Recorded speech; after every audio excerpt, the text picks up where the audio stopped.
नमस्कार। All India बार exam यानी AIB की तैयारी में बेयर एक्ट्स सबसे बड़ा हथियार माने जाते हैं।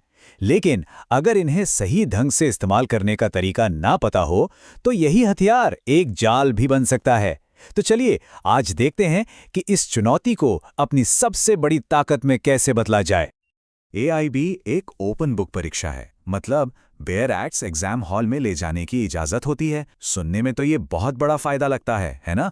पर असलियत ये है कि यही सबसे बड़ा ट्रैप भी है, क्योंकि असली चुनौती है समय के दबाव में इन मोटी मोटी किताबों से सही जवाब ढूंढ निकालना। तो यही वो विरोधाभास है।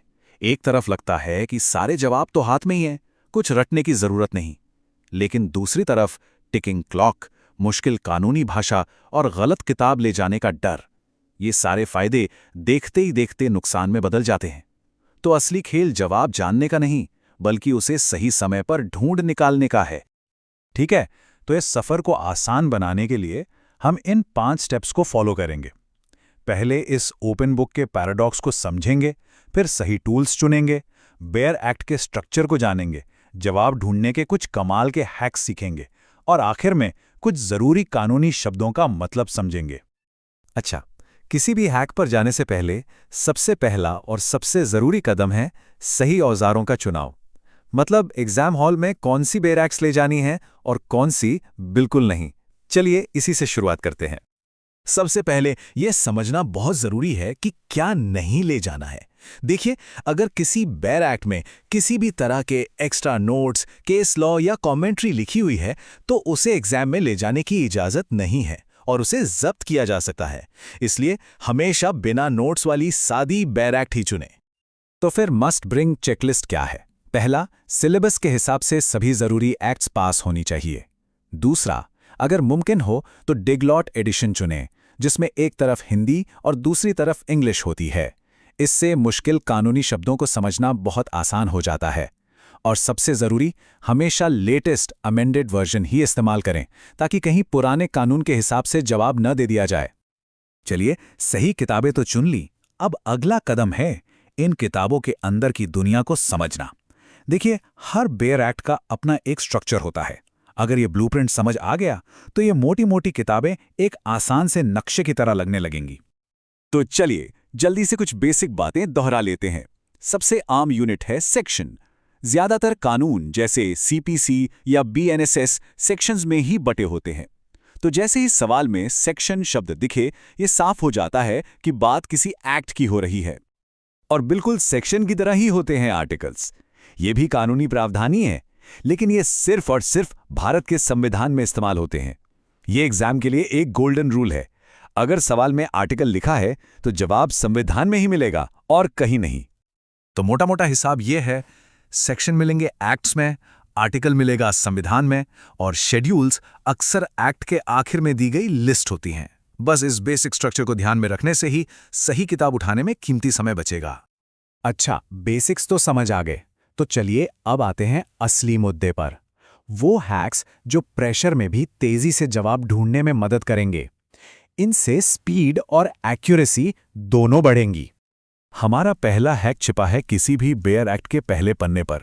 नहीं, मैं इंडेक्स की बात नहीं कर रहा, बल्कि उस पेज की जहां से सेक्शन 1 की शुरुआत होती है। यकीन मानिए, यहीं पर कई सवालों के जवाब छिपे होते हैं।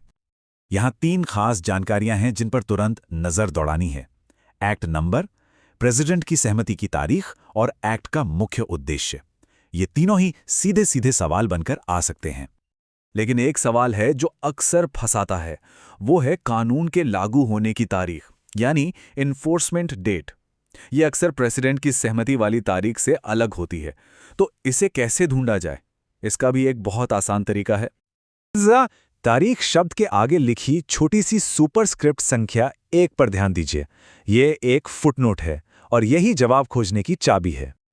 बस इसी फुटनोट नंबर को फॉलो करके पेज के नीचे देखना है, वहीं पर कानून के लागू होने की एकदम सटीक तारीख लिखी मिल जाएगी।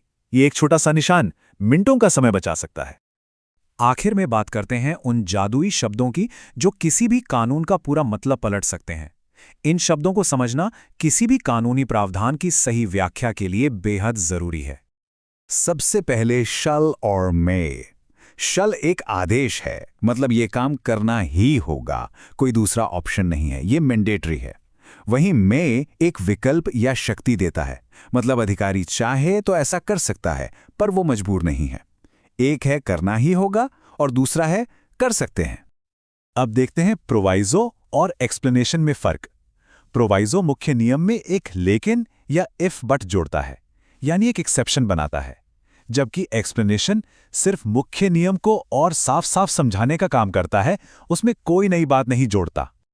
और आखिर में नॉटविथस्टैंडिंग क्लॉज। जब भी ये शब्द दिखे समझ जाइए कि एक ट्रम्प कार्ड है। इसका मतलब है बाकी किसी भी कानून में कुछ भी लिखा हो, ये नियम सबसे ऊपर माना जाएगा। ये बाकी सभी विरोधी नियमों को ओवरराइड कर देता है। तो सारी बात का निचोड़ ये है कि एआईबी सिर्फ कानूनी ज्ञान का टेस्ट नहीं है, बल्कि ये कानूनी ग्रंथों में से जानकारी निकालने की स्किल का टेस्ट है। एक ऐसा कौशल जो इन हैक्स के बाद अब और भी शार्प हो गया है। तो अब सोचने वाली बात यह है कि इनमें से कौन सा हैक तैयारी में सबसे ज्यादा काम आने वाला है। इस पर सोचिए, अभ्यास कीजिए और इन तरीकों को अपनी ताकत बनाइए। इस ज्ञान के साथ सिर्फ परीक्षा देनी नहीं है, बल्कि उसे आत्मविश्वास के साथ जीतना है। शुभकामनाएं।